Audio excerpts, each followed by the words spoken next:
Ngayon ay tatalakay natin kung ano nga ba ang agenda. Ang agenda ay isang listahan o balangkas ng mga bagay na kailangan talakayin, planuhin o gawin. Ginagamit ito upang magbigay ng gabay at ayusin ang mga gawain o paksa ng konteksto. Kaysa Prasar 2014, ang agenda ang tatakda ng mga paksang tatalakayin sa pulong. Patandaan sa paggamit ng agenda. Una, tiyaking ang bawat dadato sa pulong ay makatanggap ng CV ng mga agenda. Pag-ibigay natin sa lahat ng dadalo sa pagpupulong. Pangalawa, talakayin sa unang bahagi ng pulong ang higit na mahalagang paksa. Ang ating pagpupulong ngayon ay tungkol sa review para sa National Achievement Test at ito ay matatapos within 20 to 30 minutes.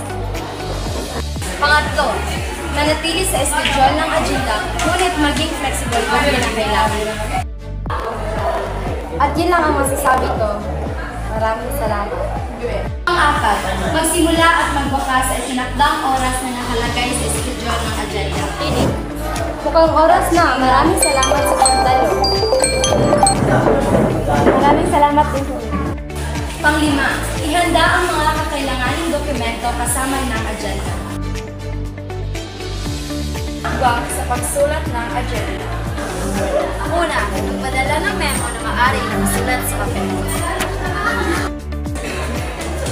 Pangalawa, ilahad sa memo na kailangan nilang magdaan ito bilang katibayan ng kanilang pagdalo.